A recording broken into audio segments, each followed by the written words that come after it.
வணக்கம். இது வசந்த் தொலைக்காட்சியின் இன்றைய மதிய நேர பிரதான செய்திகளோடு இணைந்து கொள்ளும் நான் துரையப்பா வினோத் கண்ணன். இன்றைய விரிவான செய்திகளை பார்க்க முன்னர் தலைப்பு செய்திகளை முதலில் பார்க்கலாம்.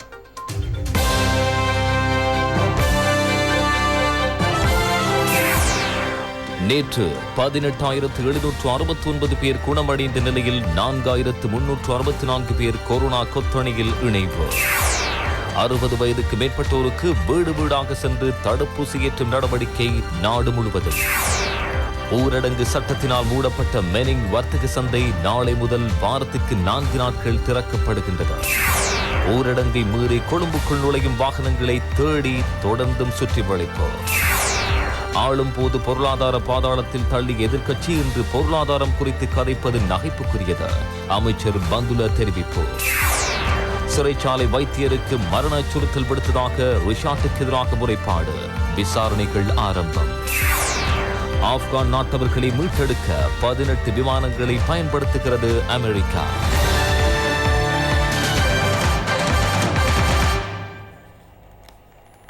இலங்கையில் நாளாந்த கொரோனா தொற்றாளர்களின் எண்ணிக்கை 4,000 கடந்து நேற்றைய தினம் 4,304 தொற்றாளர்கள் அடையாளம் காணப்பட்டனர். 183 கொரோனா தொற்று மரணங்கள் தொடர்பிலான தரவும் சுகாதார பணிப்பாளர் நாயகத்தினால் வெளியிடப்பட்டுள்ளது.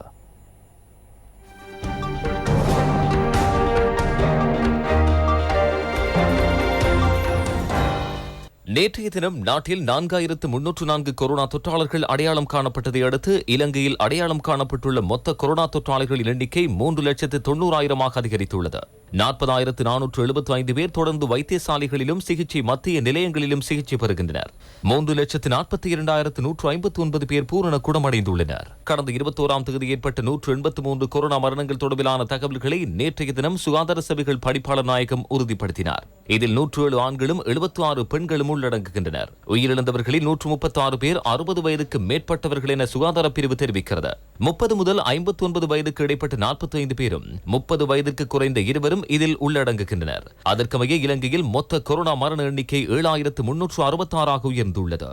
கொரோனா தொற்றுக்குள்ளான ஒருவர் நியூமோனியா நிலைமைக்கு செல்வதற்கு முன்னர் நுரையீரலில் ஏற்படும் பாதிப்பு காரணமாக மரணம் ஏற்படுவதாக கண்டுபிடிக்கப்பட்டுள்ளது என தேசிய தொற்றுநோய் ஆய்வு பிரிவு மற்றும் கொழும்பு கிழக்கு ஆதார வைத்தியசாலையின் வைத்திய நிபுணர் வைத்தியர் சன்ன பெரேரா தெரிவித்துள்ளார். இந்த விடயம் இலங்கையில் முதன்முறையாக அடையாளம் காணப்பட்டுள்ளதாகவும் அவர் குறிப்பிடுகிறார். நுவரெலியா பொது வைத்தியசாலையின் வைத்தியர்கள் 3 உட்பட 23 பேர் கொரோனா தொற்றுக்குள்ளாகியுள்ளதாக வைத்தியசாலை பணிப்பாளர் தெரிவித்துள்ளார். 3 வைத்தியர்கள், 13 தாதியர்கள், கனிஷ்ட ஊழியர்கள் 7 பேர் இதில் உள்ளடங்குகின்றனர். இதேவேளை கோவிட்-19 நோய் எதிர்ப்பு சக்தியை அதிகரிக்கும் வேலை திட்டத்தின் கீழ் தடுப்பூசி ஏற்றும் வேலை திட்டம் நாடு முழுவதும் வெற்றிகரமாக இடம்பெறுகிறது. அதன் கீழ் அமெரிக்க தயாரிப்பான ஃபைசர் தடுப்பூசியின் 80,000 டோஸ்கள் இன்று அதிகாலை நாட்டுக்கு கொண்டு வரப்பட்டன. கட்டார் விமான சேவைக்கு சொந்தமான சரக்கு விமானத்தின் ஊடாக குறித்த தடுப்பூசி தொகை இன்று அதிகாலை 2:15 அளவில் கட்டுநாயக்க விமான நிலையத்திற்கு கொண்டு வரப்பட்டன. இதேவேளை சீன தயாரிப்பான சினோஃபார்ம் தடுப்பூசியின் மேலும் 1 மில்லியன் டோஸ்கள் நாளைய தினம் நாட்டுக்கு கொண்டு வரப்பட உள்ளன. இந்நிலையில் இலங்கையில் 1 டோஸ் தடுப்பூசியாவது பெற்றுக் கொண்டோரின் எண்ணிக்கை 1,20,88,864 அதிகரித்துள்ளது. 2 தடுப்பூசிகளையும் பெற்றுக் கொண்டோர் எண்ணிக்கை 5,62,254 ஆகும். ராணுவத்தின் ஏற்பாட்டில் பிஹார் மகாதேவி பூங்காவில் இன்றைய தினமும் தடுப்பூசி ஏற்றும் வேலை திட்டம் இடம்பெறுகிறது. இதேவேளை தியத்த உயன வளாகத்தில் திங்கள், செவ்வாய் மற்றும் புதன்கிழமைகளில் தடுப்பூசி ஏற்றும் நடவடிக்கை இடம்பெறும் என ராணுவம் தெரிவிக்கிறது. 30 வயதுக்கு மேற்பட்டோர் இங்கு தடுப்பூசிகளை பெற்றுக் கொள்ள முடியும். தடுப்பூசியின் 1 டோஸையேனும் இதுவரை செலுத்திக் கொள்ளாத 60 வயதுக்கு மேற்பட்டோருக்கு தடுப்பூசி ஏற்றும் நடவடிக்கையை கம்புருப்பேட்டை பகுதியில் ராணுவத்தினர் முன்னெடுத்துள்ளனர். மட்டக்களப்பு காத்தான்குடியில் 60 வயதுக்கு மேற்பட்ட வீட்டிலிருந்து வெளியில் வர முடியாத நிலையில் உள்ளோருக்கு வீடு வீடாக சென்று தடுப்பூசி செலுத்தும் நடவடிக்கை இன்று ஆரம்பமானது. நாவலப்பிட்டி பகுதியில் 30 வயதுக்கு மேற்பட்ட 6,500 பேருக்கு மொடர்னா தடுப்பூசியின் 2வது டோஸ் செலுத்தப்பட்டுள்ளது. நாவலப்பிட்டி, பஸ்பாகே, கோர்லே சுகாதார வைத்திய அதிகாரி பிரிவுக்குட்பட்ட பகுதிகளில் இவ்வாறு இன்றைய தினம் 6,500 பேருக்கு மொடர்னா தடுப்பூசியின் 2வது டோஸ் செலுத்தப்பட்டுள்ளது. அதேபோல் வாத்துவ, மொரட்டுவ, கம்பகா, திவலப்பிட்டி ஆகிய பகுதிகளிலும் நடமாடும் தடுப்பூசி ஏற்றும் நடவடிக்கை இன்றைய தினம் இடம்பெறுவதாக ராணுவம் தெரிவிக்கிறது.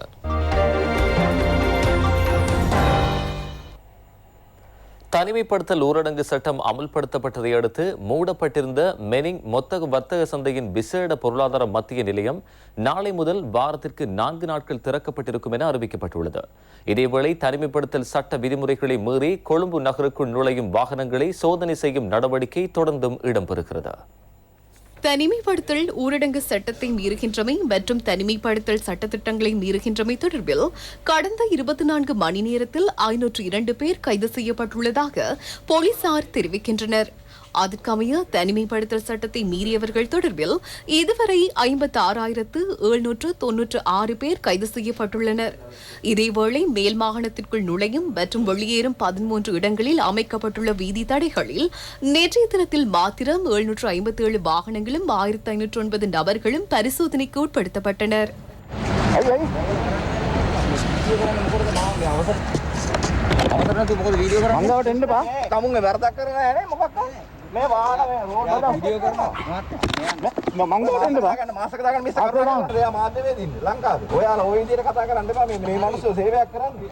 இன்றைய தினமும் கொழும்பு நகருக்குள் வருகை தரும் வாகனங்களை சோதனை செய்யும் நடவடிக்கை இடம்பெற்றது. இதன்போது சரியான அனுமதி பத்திரங்கள் இல்லாமல் வருகை தந்த நபர்கள் எச்சரிக்கப்பட்டு போலீசாரினால் திருப்பி அனுப்பி வைக்கப்பட்டனர்.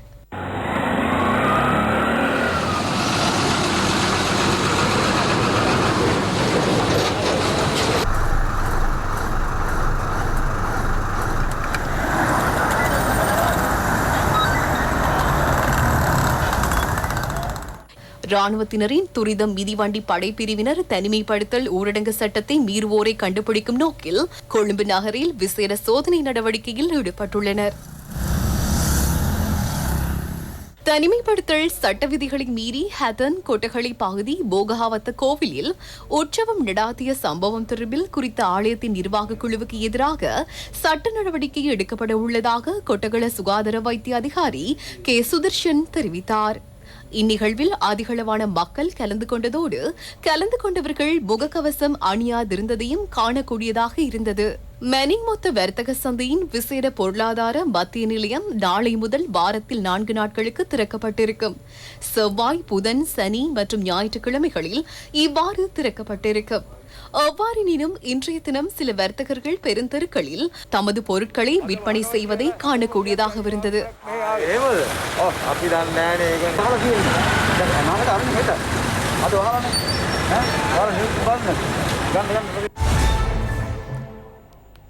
தனிமைப்படுத்தல் ஊரடங்கு சட்டம் அமல்படுத்தப்பட்டதால் வாழ்வாதாரத்தை இழந்த மக்களுக்கு 2000 ரூபாய் கொடுப்பனவு வழங்கும் வேலை திட்டம் இன்று ஆரம்பிக்கப்பட்டது. இதற்கு தேவையான நிதி ஒதுக்கீடு சகல மாவட்ட செயலாளர்களுக்கும் வழங்கப்பட்டுள்ளது. அரசாங்கத்தின் எந்தவித கொடுப்பனவுகளும் கிடைக்கப்பெறாத குறைந்த வருமானம் பெறும் வாழ்வாதாரத்தை இழந்த குடும்பங்களுக்காக இந்த 2000 ரூபாய் கொடுப்பனவு வழங்கப்படுகிறது. தேசிய தொடர்பாடல் குழு மற்றும் கிராமிய குழுவின் ஒத்துழைப்புடன் கிராம சேவகர் மட்டத்தில் சேவையில் உள்ள ஊழியர்களூடாக குறித்த கொடுப்பனவு வழங்கப்படும். இதேவேளை 2000 ரூபாய் கொடுப்பனவை பெற்றுக்கொள்ள தகுதியுடைய நபர்களின் பெயர் பட்டியல் தற்போது தயாரிக்கப்பட்டுள்ளதாக அமைச்சர் சமல் ராஜபக்ஷ தெரிவித்தார். எந்த முறைகேடுகளுமின்றி சிறந்த திட்டமிடலின் அடிப்படையில் கொடுப்பனவை வழங்குமாறும் சகல பிரதேச செயலாளர்களுக்கும் அறிவுறுத்தப்பட்டுள்ளதாக அமைச்சர் குறிப்பிட்டார். இதேவேளை யாழ் மாவட்டத்தில் அன்றாட வாழ்வாதார தொழிலை இழந்த குடும்பங்களுக்கு 2000 ரூபாய் கொடுப்பனவு வழங்க நடவடிக்கை எடுக்கப்பட்டுள்ளது. இவ்வாறு 57 குடும்பங்களுக்கு கொடுப்பனவு வழங்கப்பட உள்ளதாக யாழ் மாவட்ட அரசாங்க அதிபர் கணபதி பிள்ளை மகேசன் தெரிவித்தார். தொற்று நிலைமை காரணமாக ஏற்படுத்தப்பட்டிருக்கின்ற பொது முடக்கத்தின் காரணமாக வாழ்வாதாரங்களை இழந்தவர்களுக்காக 2000 ரூபாய் கொடுப்பனவு ஒன்று வழங்குவதற்கு அரசாங்கம் அதுக்குரிய ஏற்பாட்டை செய்திருக்கின்றது. எமக்கும் அதற்குரிய அறிவுறுத்தல்கள் கிடைக்கப்பட்டிருக்கும். இந்த நிலையிலே சுமார் 57,000 குடும்பம் அளவிலே இவ்வாறான அந்த 2000 கொடுப்பனவு தகுதி பெற்றவர்களாக கருதப்படுகின்றார்கள். ஆனால் இந்த எண்ணிக்கை சற்று மாறுபாடு அடையலாம். தொடர்ந்து 5 வருடங்கள் நாட்டை வீழ்ச்சி பாதைக்கு கொண்டு சென்ற கடந்த அரசாங்கம் தற்போது பொருளாதாரம் குறித்து கதைப்பது நகைப்புக்குரிய விடயம் என அமைச்சர் கலாநிதி பந்துல குணவர்தன தெரிவித்தார். சுயாதீன தொலைக்காட்சியின் ஹத்வனி பே நிகழ்ச்சியில் கலந்து கொண்ட போதே அவர் இதனை குறிப்பிட்டார். 2020 ஆண்டு வரி மூலம் 1216 மில்லியன் ரூபாய் கிடைத்தது. 1052 மில்லியன் ரூபாய் சம்பளம் மற்றும் ஓய்வூதிய கொடுப்பனவுக்காக பயன்படுத்தப்பட்டது. எஞ்சிய தொகை 164 மில்லியன் ஆகும். கடந்த வருடம் அரசாங்க கடன் தொகையாக 980 மில்லியன் ரூபாய் செலுத்தப்பட வேண்டியிருந்தது. 164 மில்லியனில் எவ்வாறு 980 மில்லியனை செலுத்துவது? அதற்கு மேலதிகமாக சமுர்த்தி கொடுப்பனவு உள்ளிட்ட ஏனைய நிவாரணங்கள் எவ்வாறு வழங்குவது? வாயில் வருகின்றவை எல்லாம் கூறுவதை போன்று செயல்முறையில் அதனை மேற்கொள்ள முடியாது. முன்னர் 5000 ரூபாய் கொடுத்தார்கள், தற்போது 2000 ரூபாய் கொடுப்பனவை கொடுக்கிறார்கள் என பாராளுமன்ற உறுப்பினர் ஒருவர் குறிப்பிடுகிறார். இந்த உறுப்பினர் தனக்கு அறிவின்மை குறித்து வெட்கப்பட வேண்டும். இந்த 2000 ரூபாய் மக்களிடமிருந்து பெற்றுக்கொண்ட பணத்திலிருந்து வழங்கப்படுகிறது. தற்போது மக்களிடமிருந்து பணத்தை பெற்றுக் கொள்வதற்கான வழிகள் இல்லை. கடந்த அரசாங்கம் செய்த ஒவ்வொரு வருடமும் நாட்டின் பொருளாதாரம் படிப்படியாக வீழ்ச்சியை நோக்கி சென்றுள்ளது. 5 வருடங்களாக பொருளாதாரத்தை பாதாளத்தில் தள்ளி அரசாங்கம் என்று அறிக்கை கொண்ட அரசு கடந்த நல்லாட்சி அரசாங்கமே ஆகும். அவர்கள் தான் இப்போது பொருளாதாரம் குறித்து கதைக்கிறார்கள்.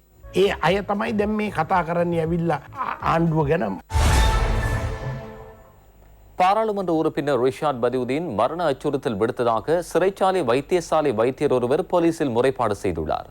இது தொடர்பில் சிறைச்சாலைகள் திணைக்களம் விசாரணைகளை ஆரம்பித்துள்ளதாக அதன் ஊடக பேச்சாளர் குறிப்பிட்டார்.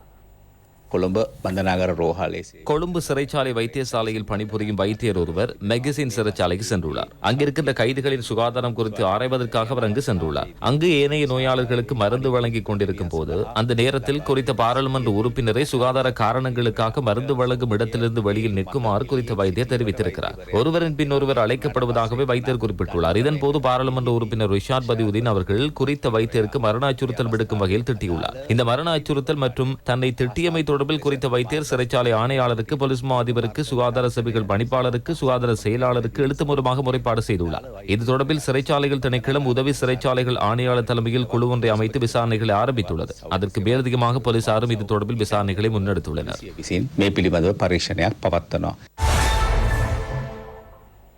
கண்டி வரலாற்று முக்கியத்துவம் வாய்ந்த ஸ்ரீ தலதா மாளிகையின் எசல உற்சவத்தின் நீர்வட்டும் சம்பிரதாய பூர்வ நிகழ்வு இன்று அதிகாலை இடம்பெற்றது.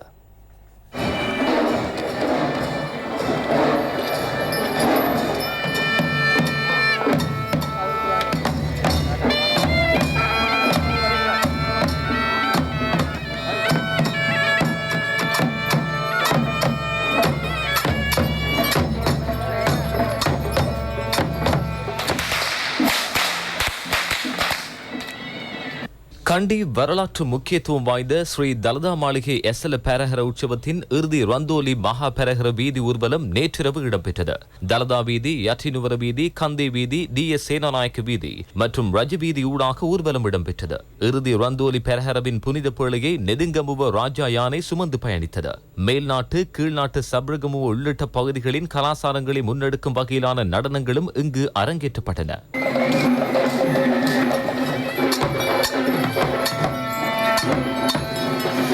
பெரஹர நிறைவடைந்தவுடன் புனித பேழை கெட்டிகே ரஜமகா விகாரைக்கு கொண்டு செல்லப்பட்டது. பகல் பெரஹர ஆரம்பமாகும் வரை குறித்த விகாரையிலேயே புனித பேழை வைக்கப்பட்டிருந்தது.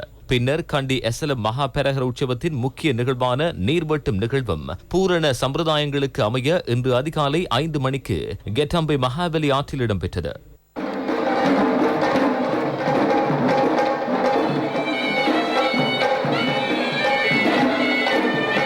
நீர்வட்டின் பின்னர் பெரஹர ஊர்வலம் மீண்டும் தேவாலயத்தை நோக்கி வருகிறது. சமய வழிபாடுகள் இடம்பெற்று பிற்பகல் 1:40 மணிக்குள்ள சுப வேளையில் பகல் பெரஹர ஆரம்பமாக உள்ளது. இதேவேளை ஜனாதிபதி கோட்டாபய ராஜபக்ஷ கண்டி ஸ்ரீ தலதா மாளிகையில் மத வழிபாடுகளில் ஈடுபட்டு ஆசீர்வாதம் பெற்றுக் கொண்டார்.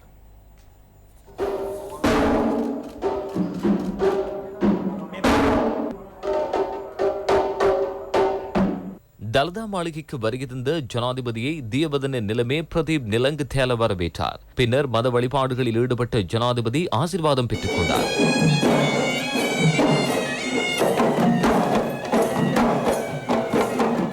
இதேவேளை தலதா மாளிகையில் இறுதி ரந்தோலி பெரஹர வீதியுலா நேற்றிரவு இடம்பெற்ற நிலையில் ஜனாதிபதி கோட்டாபய ராஜபக்ஷ மற்றும் அவரது பாரியார் அனோமா ராஜபக்ஷ ஆகியோர் கண்டி ஜனாதிபதி மாளிகையிலிருந்து பெரஹரவை பார்வையிட்டனர்.